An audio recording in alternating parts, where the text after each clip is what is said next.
Pôncio Pilatos. Todo mundo conhece esse nome. Mas o que importa é o seguinte: ele não é um personagem da Bíblia ou de um romance. Foi uma pessoa real, um funcionário romano que atuou na Judéia no primeiro século depois de Cristo. E a história dele não é apenas um enredo antigo.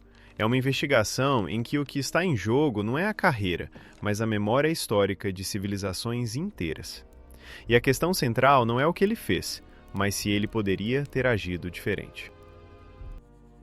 Quem ele realmente foi? Por que não conseguiu, ou não quis, salvar Jesus?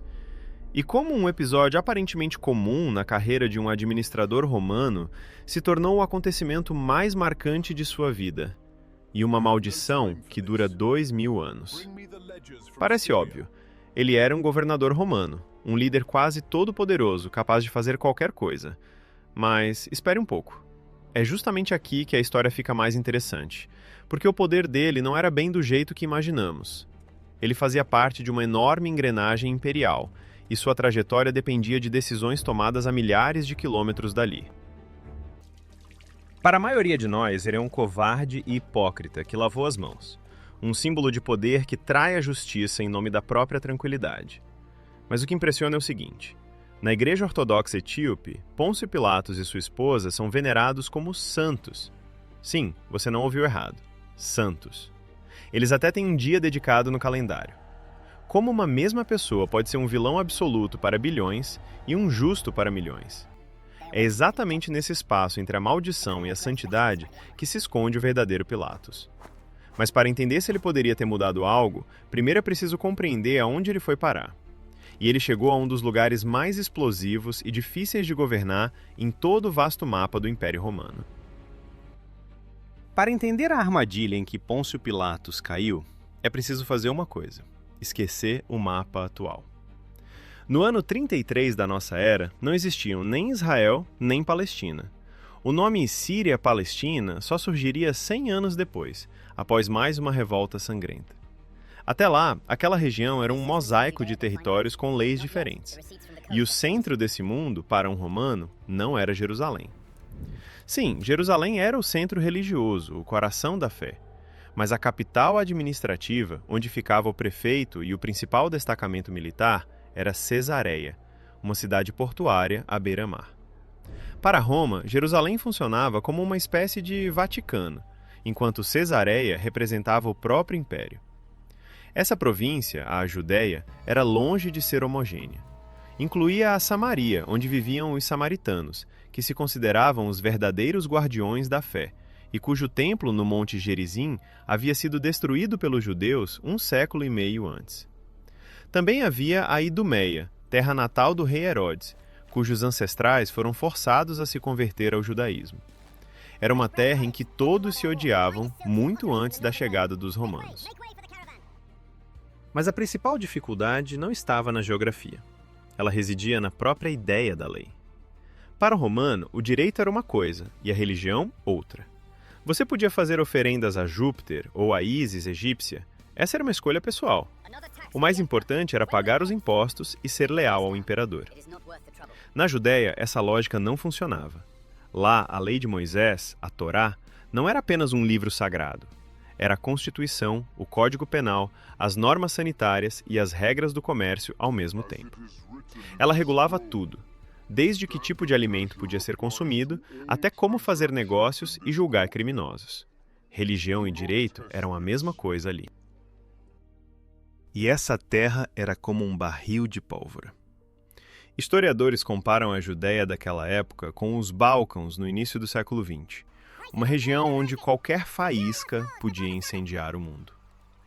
O território era minúsculo, do tamanho aproximado da atual região administrativa de Kaliningrado. E a população? Entre 500 mil e 1 milhão de pessoas.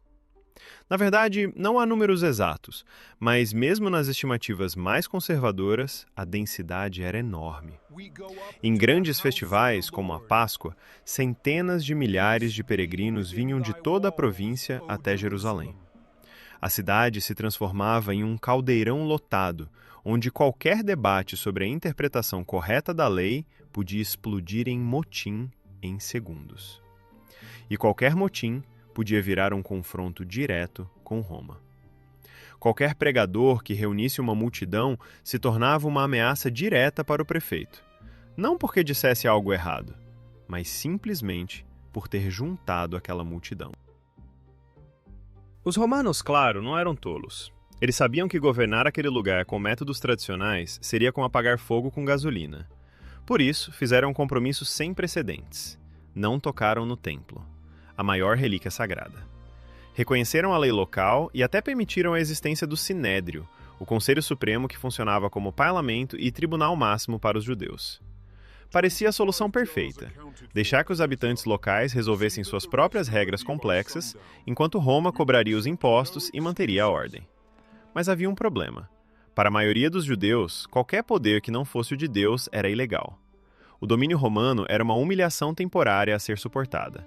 Todos viviam na espera do Messias, o Salvador que, acreditavam, viria enquanto o templo ainda estivesse de pé e traria de volta a sua verdadeira independência. Por isso, qualquer acordo com Roma era um compromisso da consciência, e quem convocasse a revolta facilmente encontraria seguidores. Roma tentou governar esse território por meio da elite local, mas essa elite estava presa entre a cruz e a espada, entre o poder romano e seu próprio povo. E tinha seu próprio plano, muito pragmático, para sobreviver.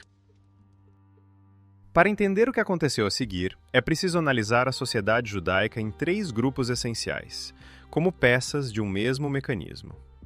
O primeiro é a aristocracia do templo, o famoso sinédrio. Eles não eram apenas sacerdotes, mas gestores de uma enorme organização, cujo centro era o Templo de Jerusalém. O segundo grupo era o povo, camponeses, artesãos, comerciantes. Eles pagavam impostos tanto para Roma quanto para o templo, e viviam na expectativa constante de um milagre, a vinda do Messias que os libertaria.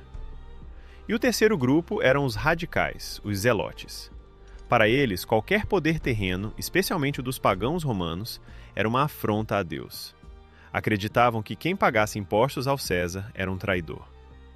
Essas 3 forças estavam em um equilíbrio frágil, que era constantemente rompido. Agora, sobre o Sinédrio. Em nossa mente, ele é algo como um parlamento ou uma Suprema Corte. Mas não é assim. Não havia eleições, nem debates entre iguais. Era uma estrutura rígida e autoritária, onde todo o poder pertencia ao clã do sumo sacerdote. No ano 33, o sumo sacerdote oficial era José Caifás, mas o verdadeiro cabeça de ferro era seu sogro, Ananias, conhecido como Anás nos evangelhos. Os romanos o destituíram em 15 da Era Comum, mas ele conseguiu manter o controle real. Na verdade, ele transformou o cargo de sumo sacerdote num negócio de família. Depois dele, a posição foi ocupada por 5 de seus filhos e, por fim, pelo genro, Caifás. Não se tratava apenas de uma elite religiosa. Era um clã familiar que dominava o principal santuário e, ainda mais importante, suas enormes receitas. A principal missão deles não era zelar pela pureza da fé. O objetivo era manter o poder, preservar o status quo a qualquer custo. E isso significava proteger o templo, que era a fonte da sua riqueza, manter a frágil autonomia concedida a eles por Roma, e impedir qualquer revolta popular que atraísse as legiões romanas para a Judéia. Qualquer pregador popular, qualquer curandeiro que reunisse multidões, representava para eles não uma ameaça religiosa, mas política. Eles mexiam com o equilíbrio, e nessa embarcação estavam eles próprios, com muito a perder. Por isso, suas ações não eram movidas pelo fanatismo, mas pelo medo frio e calculista. Esse medo não era paranoia. Tinha nome, data e um número exato. Mais de 30 anos antes dos eventos descritos, logo após a morte de Herodes o Grande, uma onda de revoltas varreu a Judéia. O governador romano da Síria, Quintílio Varo, respondeu com uma crueldade exemplar. Ele incendiou totalmente a cidade de Séforis. Depois, seguiu para Jerusalém. Membros do Sinédrio, ainda jovens na época, viram tudo com seus próprios olhos. 2.000 homens, não 200, 2.000. Eles foram crucificados ao longo das estradas que levavam à cidade. Por vários quilômetros, uma sucessão interminável de cruzes. Gritos que se apagaram lentamente ao longo de dias. E depois, silêncio e o cheiro da morte, que pairou sobre Jerusalém por semanas. Essa cena ficou gravada na memória de toda uma geração. Eles entenderam uma regra simples: se você não consegue controlar seu povo, Roma fará isso por você, e seus métodos não serão agradáveis. Dessa ferida nasceu a principal estratégia política deles: o princípio do mal menor. Melhor encontrar e neutralizar qualquer agitador, qualquer pessoa que possa provocar uma revolta, e entregá-lo aos romanos. Que executem 1, 2, 10. Isso é preferível a ver as legiões novamente nas ruas de Jerusalém e milhares de cruzes nos morros. Um método cínico, cruel, mas, do ponto de vista deles, totalmente pragmático. Não é justiça, é prevenção. Guarde bem esse princípio. Ele será a chave para entender o comportamento deles na noite da prisão de Jesus. Então, temos uma província explosiva e uma elite local disposta a tudo para evitar uma revolta. Agora, temos o homem que Roma enviou para governar tudo isso. Ele era um procurador todo-poderoso, como descreveu Bulgakov, ou alguém completamente diferente. Por muito tempo, a resposta para essa pergunta permaneceu oculta. Historiadores, tanto antigos quanto modernos, referiam-se a Pilatos de diferentes formas: hegemônio, procurador. Estamos acostumados à imagem do todo-poderoso governador romano retratado no romance de Bulgakov, que, com um simples gesto, decide destinos. Mas, no ano de 1961, arqueólogos italianos trabalhando nas ruínas do teatro em Cesareia encontraram um bloco simples de calcário. Havia uma inscrição parcialmente apagada. Quando a decifraram, a história tomou um rumo surpreendente. Na pedra estava gravado: Tibério Pôncio Pilatos, prefeito da Judéia. Espera um pouco. Prefeito? Não procurador? Qual, afinal, é a diferença? É enorme. É como confundir um diretor-geral com um chefe de departamento. Os procuradores, geralmente, só surgiram após as reformas do imperador Cláudio, já depois da morte de Pilatos. Já o prefeito é uma função de outro nível. Não é da alta aristocracia, nem senador. É um funcionário de nível médio, vindo da classe dos cavaleiros. Todo o seu poder não era pessoal, mas delegado. O que isso significava na prática? O prefeito da Judéia não era uma autoridade independente. Ele respondia diretamente ao legado, o governador, da província da Síria. Em caso de grandes tumultos, era o governador sírio que chegava com as legiões para restaurar a ordem, enquanto o prefeito recebia uma reprimenda. Pilatos não dispunha de legiões. Seu comando se limitava a uma pequena guarnição, algumas coortes de tropas auxiliares recrutadas fora da cidadania romana. Isso bastava para conter pequenos conflitos, mas não para uma guerra em larga escala. Seu poder judiciário também era restrito. Sim, ele possuía o direito da espada, podia aplicar sentenças de morte, mas apenas contra não-cidadãos romanos, e cada sentença desse tipo podia ser questionada em Roma. Executar um cidadão romano estava fora de seu alcance, em qualquer hipótese. Então, o que ele fazia exatamente? O prefeito da Judéia tinha duas tarefas principais, bem práticas. A primeira era manter a ordem, evitar uma revolta que chegasse aos ouvidos de Roma. A segunda, e mais importante, era a arrecadação de impostos. A Judéia era uma província complexa, mas, do ponto de vista romano, bastante lucrativa. Ela fornecia betume do Mar Morto para a construção naval, tâmaras, sal, mas a principal fonte de receita eram as pessoas. Todo judeu entre 14 e 65 anos era obrigado a pagar um imposto pessoal, 1 denário por ano. 1 denário equivalia ao salário diário de um trabalhador comum. Parecia pouco, mas a população da província variava, segundo estimativas, entre 500 mil e 1 milhão de pessoas.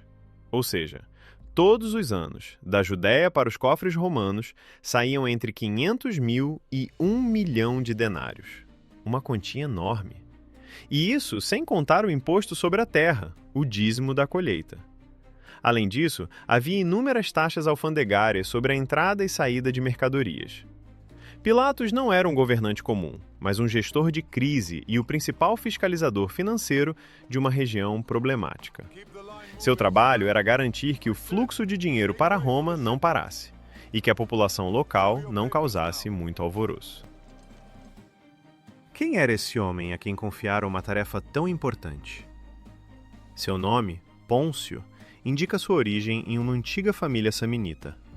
Os samnitas foram, em seu tempo, os maiores inimigos de Roma, um povo orgulhoso e guerreiro do centro da Itália.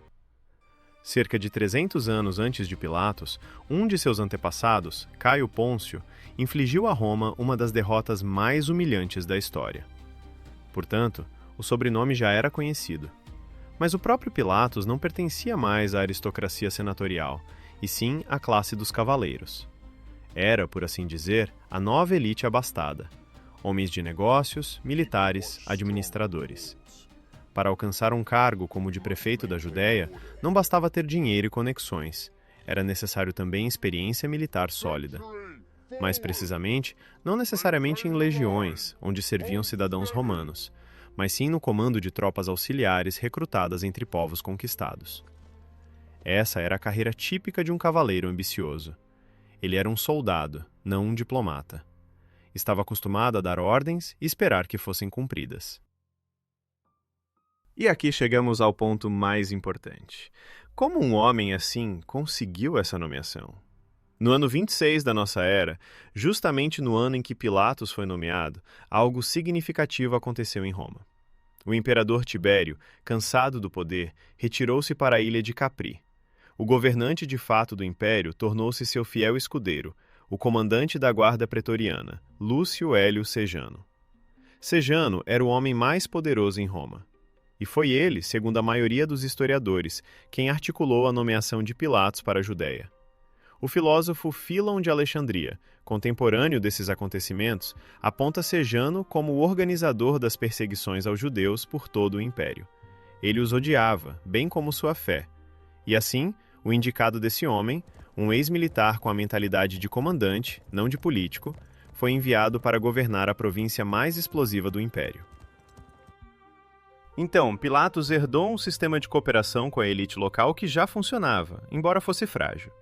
Seus antecessores agiram com cautela, buscando um equilíbrio. Mas Pilatos, um militar de carreira e representante do rígido Seiano, acreditava que sabia mais.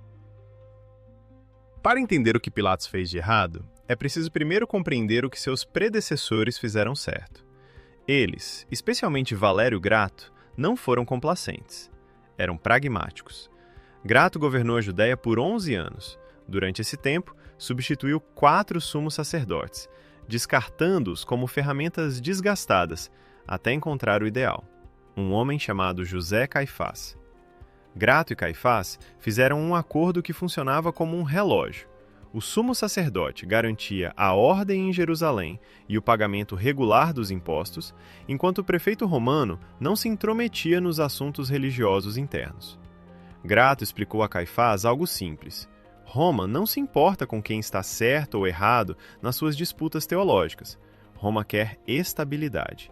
Às vezes, para manter essa estabilidade, é mais fácil sacrificar um agitador do que arriscar uma revolta.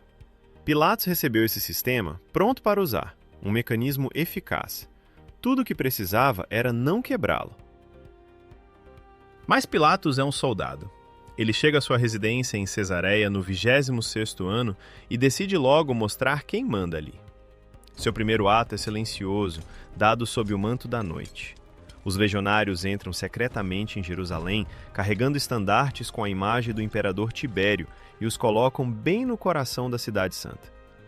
Para um romano, isso é rotina, um símbolo da presença do império. Para um judeu, é uma profanação. Retratar um homem na cidade sagrada é uma afronta. Pilatos espera a reação. E ela vem, mas não do jeito que ele esperava. Ninguém pega em armas. Ninguém ergue barricadas. Em vez disso, uma enorme e silenciosa multidão segue para Cesareia. Eles chegam ao palácio de Pilatos e simplesmente deitam no chão. Milhares de pessoas. Não gritam, não fazem exigências, não ameaçam. Apenas ficam deitados. No primeiro dia, no segundo, no terceiro, sem comida, sem água. Isso deixa Pilatos perplexo. Os soldados não sabem o que fazer com um adversário que não luta. No sexto dia, sua paciência se esgota. Ele sai para enfrentar a multidão, cercado por legionários com espadas desembainhadas, e faz um ultimato: dispersem-se, ou morrerão ali mesmo, naquele instante. E então acontece algo que Pilatos não poderia prever. Os manifestantes, em uníssono, afastam suas roupas, revelando seus pescoços. Silenciosamente, oferecem suas gargantas aos soldados. Não há medo em seus olhos, apenas a disposição de morrer por sua lei. Pilatos observa milhares de pessoas prontas para morrer por um pedaço de tecido com um símbolo. Ele, um militar acostumado a considerar a vida como valor supremo, está diante de pessoas para quem existe algo mais importante do que a própria vida. E ele entende: se der a ordem, haverá um massacre. Um massacre de pessoas desarmadas. O escândalo chegará até Roma. Sua carreira, que mal começara, terminará em vergonha. Pilatos recua. Ordena que as bandeiras sejam removidas de Jerusalém. A primeira derrota humilhante. Passam-se alguns anos. Pilatos parece não ter aprendido nada. Ele inicia um projeto útil, mas caro: a construção de um aqueduto de 50 quilômetros para abastecer Jerusalém com água. O projeto é necessário, mas o tesouro do prefeito está vazio. Então Pilatos encontra, a seu ver, uma solução genial. Pega dinheiro do tesouro do Templo de Jerusalém. Para ele, é apenas uma reserva de ouro inutilizada. Para os judeus, são valores sagrados, doados a Deus. Mexer nisso é um sacrilégio. Quando Pilatos volta a Jerusalém, é recebido novamente por uma multidão. Mas agora ele está preparado. Não pretende se humilhar outra vez. Entre os manifestantes, ele já posicionou seus soldados disfarçados de civis. Sob os mantos, cacetetes. A um sinal combinado, eles agem. Não fazem prisões, agridem. A multidão entra em pânico, a empurra. Pessoas morrem não só pelas agressões, mas também pisoteadas pelos próprios. Desta vez, Pilatos venceu. Foi sangrento, cruel, mas conseguiu o que queria. Mas essa vitória se revelou pior do que a derrota. Os líderes judeus, entendendo que não conseguiriam justiça no nível local, enviam uma delegação diretamente a Roma, com uma queixa pessoal ao imperador Tibério. E acontece algo que Pilatos não esperava. Tibério, um homem velho e cansado do poder, os ouve e toma o partido deles. Para ser preciso, não foi apenas uma repreensão, mas uma ordem registrada em documentos oficiais. Tibério proíbe de forma contundente que Pilatos interfira nos costumes locais, e principalmente que toque novamente no dinheiro do templo. Para um funcionário romano, isso é uma marca negativa. Agora ele está na mira. Não é mais um governador confiante, é um administrador que cometeu erros e está sob vigilância. Qualquer nova reclamação pode custar não só o cargo, mas a cabeça. Ele está assustado, preso na armadilha que ele mesmo criou. Não pode mais errar. E foi exatamente nesse instante, quando Pilatos caminhava à beira do abismo, que em Roma acontecia um evento capaz de transformar sua situação instável em algo totalmente desesperador. No ano 31 d.C., chega a Cesareia, residência de Pilatos, uma notícia vinda de Roma. Uma notícia que faria o sangue congelar nas veias de qualquer funcionário que tivesse feito carreira nos últimos 10 anos. Lúcio Hélio Sejano, prefeito pretoriano, o homem mais poderoso do império depois do próprio Tibério, protetor e amigo de Pôncio Pilatos, fora declarado traidor e executado. E que execução! O imperador Tibério, da ilha de Capri, enviou ao Senado uma carta longa e confusa. Os senadores a liam em voz alta, hora após hora, sem entender direito o seu propósito. Só no último parágrafo, Tibério exigiu a prisão.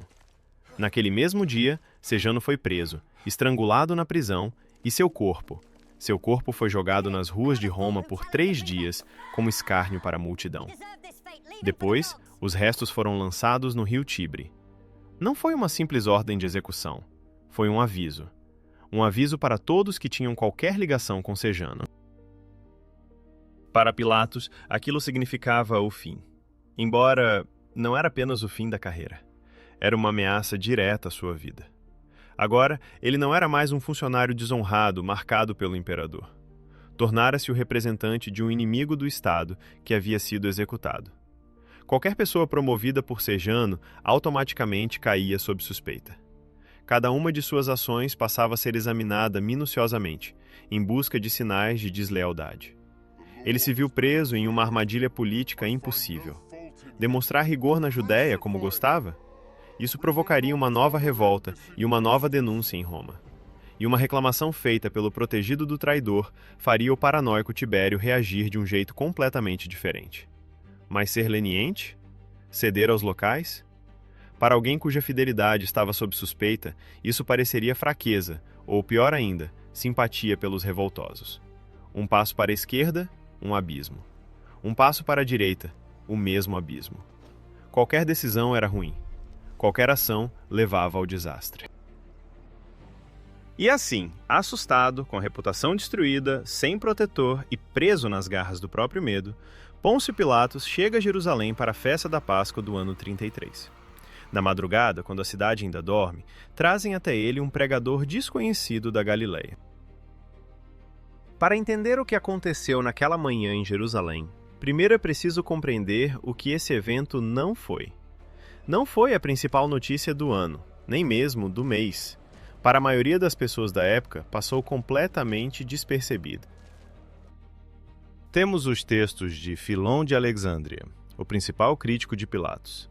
Ele foi contemporâneo de Pilatos e descreveu detalhadamente, com certo prazer, todos os crimes do prefeito: subornos, violência, execuções sem julgamento.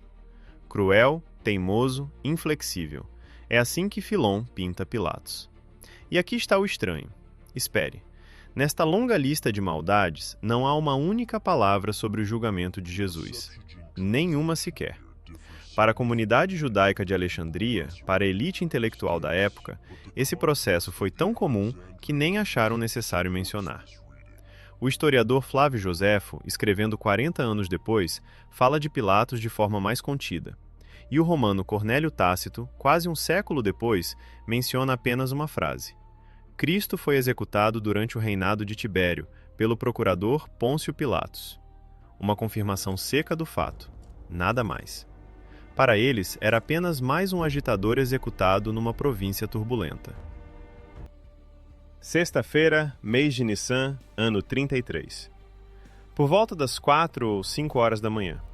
Jerusalém ainda está envolta pelo silêncio pré-dawn, mas já há uma multidão diante da residência do prefeito. Os sumos sacerdotes trouxeram Jesus, preso durante a noite, até Pilatos. Eles mesmos não entram. Não podem se contaminar antes da Páscoa entrando na casa de um pagão. Esse detalhe diz muito. Vieram pedir a condenação à morte, mas nem por isso estão dispostos a quebrar a pureza ritual. Pilatos precisa sair para encontrá-los, naquele ar frio da manhã. Diante dele, um grupo liderado pelo sumo sacerdote Caifás, a quem ele não gostava particularmente, e um homem amarrado. Do que vocês o acusam? Pergunta Pilatos. E aqui ocorre uma transformação crucial. O Sinédrio julgou Jesus por blasfêmia, por ele se intitular Filho de Deus. Mas os sumos sacerdotes entendem bem. Para o oficial romano, isso é irrelevante. E eles rapidamente reformulam a acusação, tirando-a da esfera religiosa e levando-a para a política. Descobrimos que ele corrompe o nosso povo e proíbe o pagamento de tributos a César, autodenominando-se Cristo Rei. Isso já é sério. Proibir o pagamento de impostos e reivindicar um título real é uma afronta direta ao poder de Roma.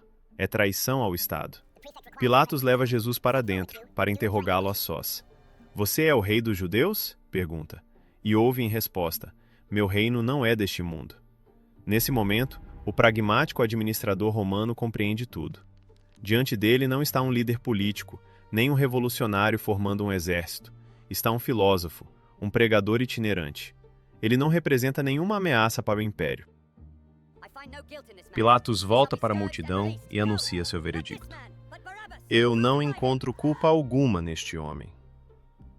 Ele percebe que se trata de uma disputa interna entre os judeus e que está sendo usado como um instrumento.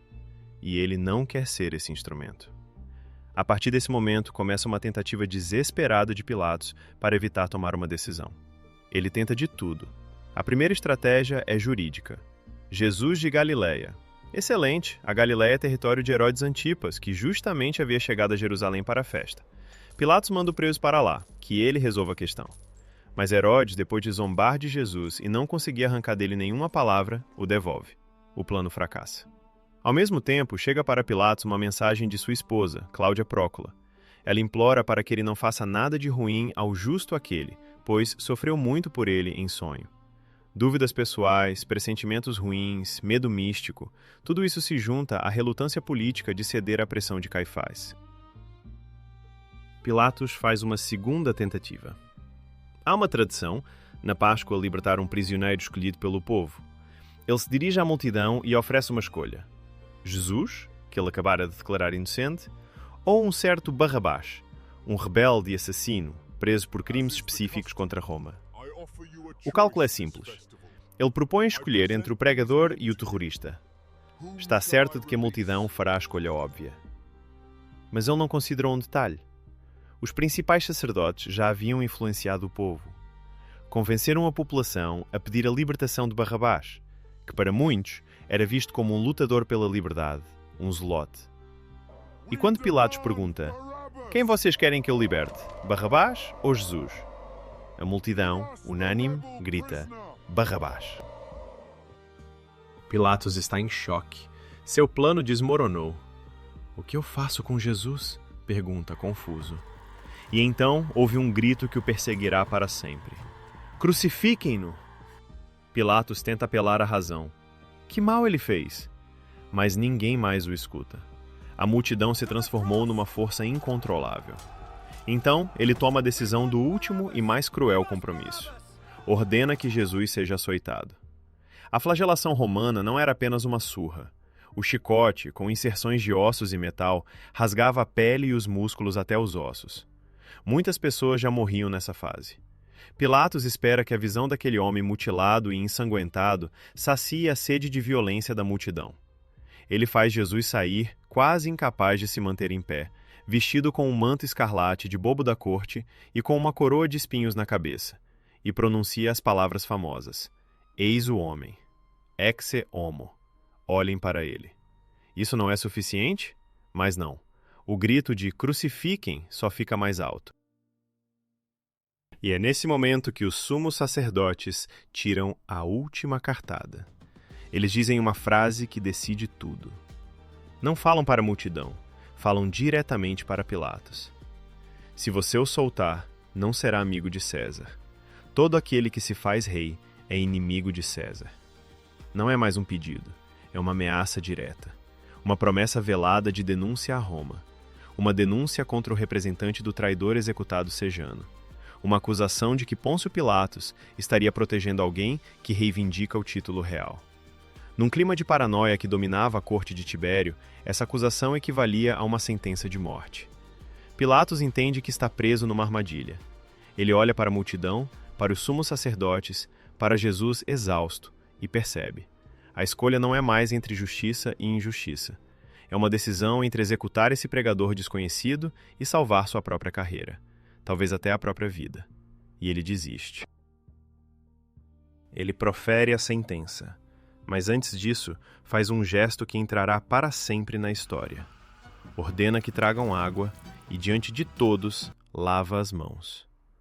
Não sou responsável pelo sangue deste justo. Vejam vocês, declara em voz alta. Mais precisamente, ele não se exime da responsabilidade. Ele a transfere publicamente para outros, para a multidão que gritava: o sangue dele caia sobre nós e sobre nossos filhos. Ele usa um ritual judaico de purificação, conhecido pelos locais, para mostrar que não tinha culpa. Mas aquilo foi apenas um teatro, um gesto vazio de um homem desesperado e derrotado. Do ponto de vista do direito romano, lavar as mãos não tinha qualquer valor jurídico. Se o juiz reconheceu alguém como inocente, mas depois, pressionado pelo povo, enviou-o para a execução, o verdadeiro criminoso é o juiz. Esse ritual não tirou o sangue de suas mãos. Pelo contrário, tornou-se uma prova pública de que Pilatos condenou um homem cuja culpa ele duvidava. Ele admitiu sua derrota. Pilatos salvou sua carreira. Pelo menos era isso que ele acreditava. Mas a ironia da história é que o evento que ele considerava um pequeno contratempo tornou seu nome imortal. O que realmente lhe custou o cargo aconteceu 3 anos depois, e por um motivo totalmente diferente. A execução de Jesus foi para Pôncio Pilatos rotina. Apenas mais um dia de trabalho. Difícil, desagradável, mas, em essência, comum. Esperaríamos que, depois de um evento assim, sua carreira tivesse desmoronado.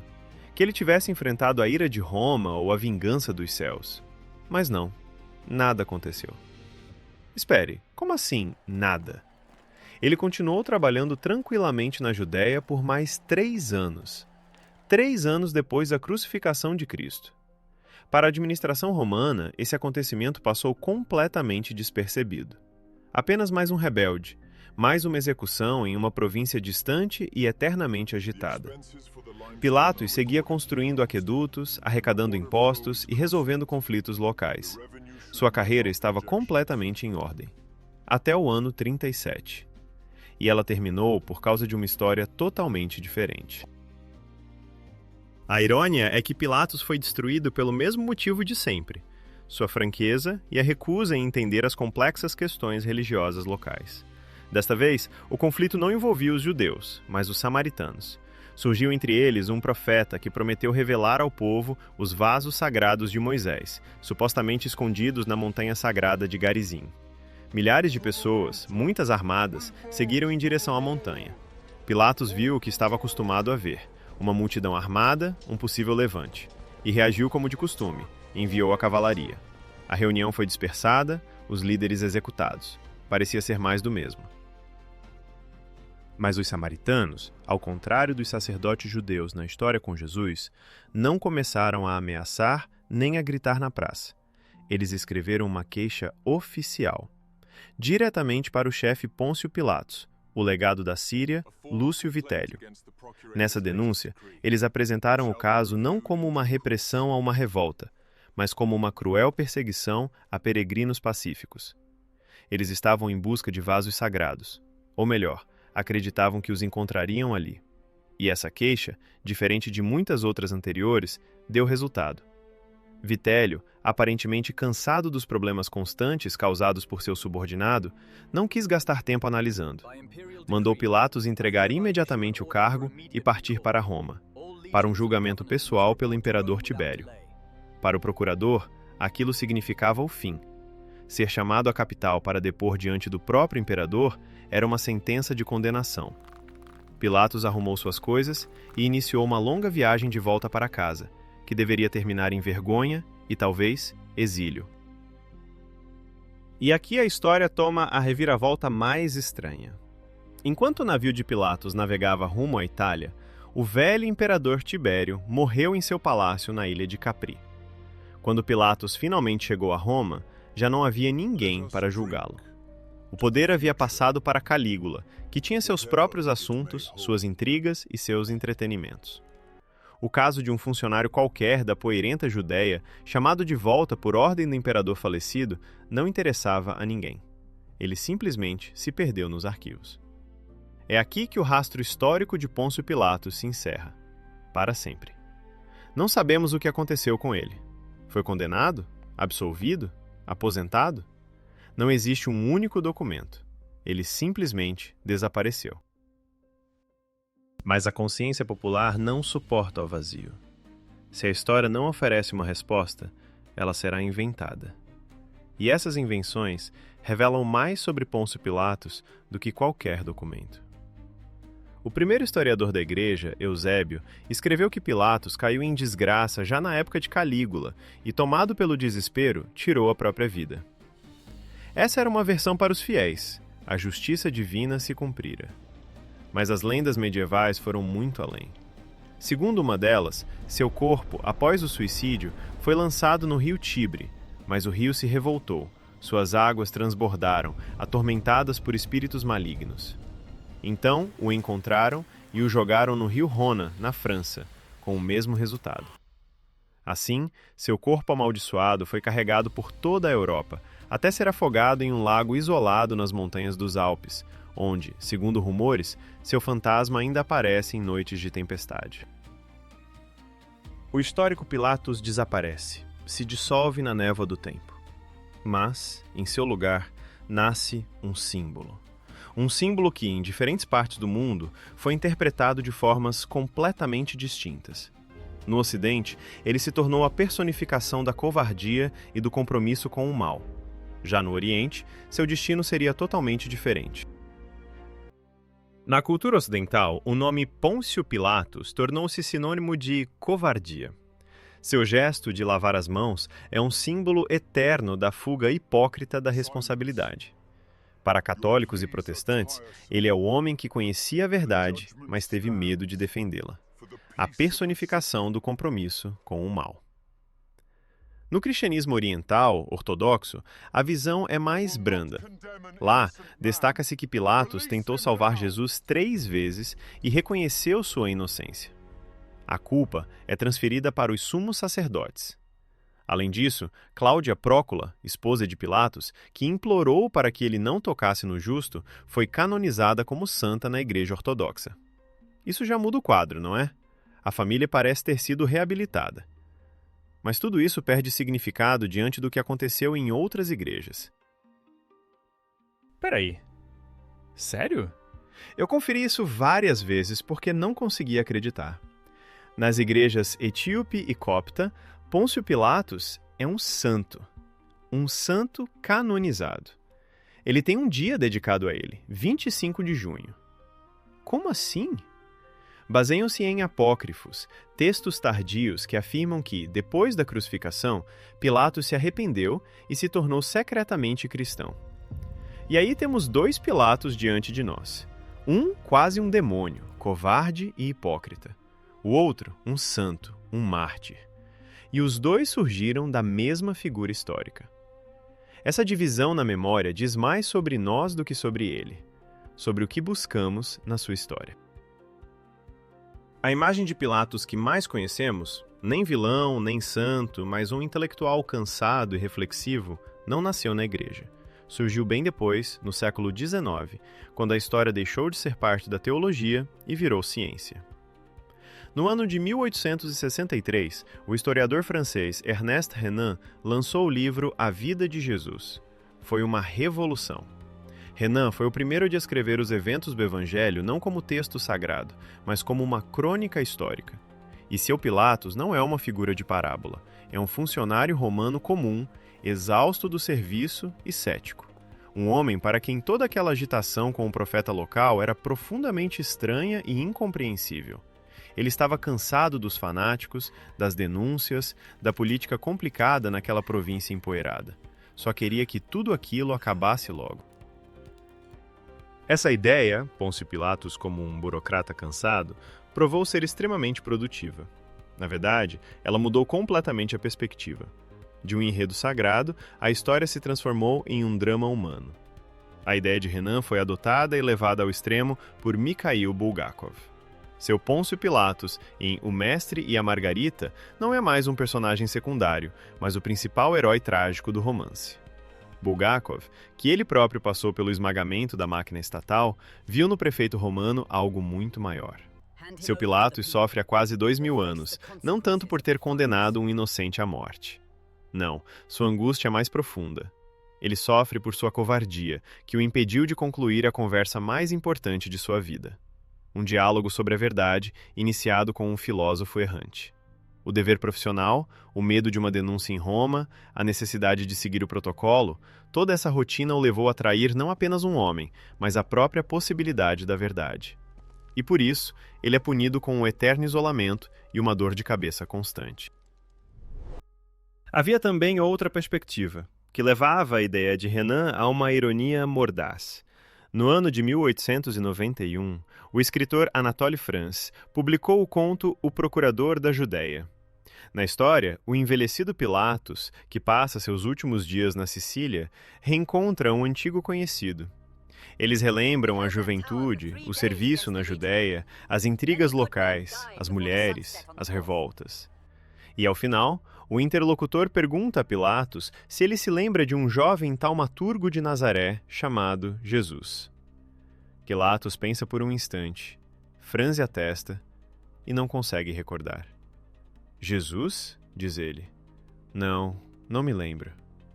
Para Bulgakov, aquele dia tornou-se uma maldição de 2000 anos. Para o personagem de Franz, foi apenas mais um dos inúmeros casos administrativos que sequer ficou gravado na memória. E talvez nessa falta de lembrança exista mais verdade histórica do que nos eternos tormentos da consciência. Então, quem ele realmente foi? Depois de tudo que descobrimos, a resposta parece surpreendentemente simples. Pôncio Pilatos não era nem um monstro, nem um santo, nem um filósofo trágico. Ele era uma função. Uma engrenagem na enorme máquina imperial. Um homem cuja profissão era governar. Para um funcionário do seu nível, enviado a uma região problemática, e a Judéia era exatamente esse tipo de ponto crítico, a principal tarefa era manter a ordem e a lealdade a Roma, a qualquer custo. Suas ações eram ditadas não pela moral, mas pelo seu dever oficial. Ele não via diante de si o Filho de Deus, mas uma fonte potencial de tumultos durante a principal festa judaica. Toda a sua lógica é a lógica de um gestor de riscos. De um lado, um pregador estranho, mas inofensivo. Do outro, uma multidão furiosa. Ameaças dos sumos sacerdotes de enviar uma denúncia a Roma, acusações de insulto ao imperador. Lembramos que Pilatos já estava mal visto. Mais um escândalo, mais uma queixa, e sua carreira, talvez sua vida, acabaria. E ele faz uma escolha. Não como homem, mas como funcionário público. Ele sacrifica uma figura para salvar a estabilidade de todo o tabuleiro. E do ponto de vista do sistema, age perfeitamente certo. Afinal, ele não teve problemas por essa execução. Ninguém em Roma o condenou ou o chamou para esclarecimentos. Para a burocracia imperial, a execução de um entre milhares de agitadores provinciais era um evento de importância nula. Ele cumpriu seu dever. Por que então foi justamente ele? Porque no centro da maior tragédia da humanidade não estava o sumo sacerdote Caifás, que organizou tudo, nem o Sinédrio, que emitiu o veredito, mas sim Pôncio Pilatos. Porque todo o peso da responsabilidade histórica caiu nos ombros desse oficial romano. A resposta, acredito, está no fato de que a história precisa de um rosto. O Sinédrio é um comitê sem rosto. Caifás é uma figura restrita ao contexto interno judaico. Já Pilatos representa o poder. Um poder reconhecível, claro e absoluto. Ele era quem podia dizer sim ou não. Com o tempo, quando as complexas manobras políticas do primeiro século foram apagadas da memória, permaneceu um esquema simples e direto: vítima e carrasco. Ou, ainda mais dramático, vítima e juiz, que podia salvar, mas não salvou. Para a tragédia humana, era necessário um antagonista pessoal, não uma instituição impessoal. E Pôncio Pilatos se encaixou perfeitamente nesse papel. Ele virou um símbolo eterno, não por ser um vilão excepcional, mas por ser um homem terrivelmente comum, colocado pelo acaso no centro da história e forçado a fazer uma escolha cujas consequências ele jamais poderia imaginar.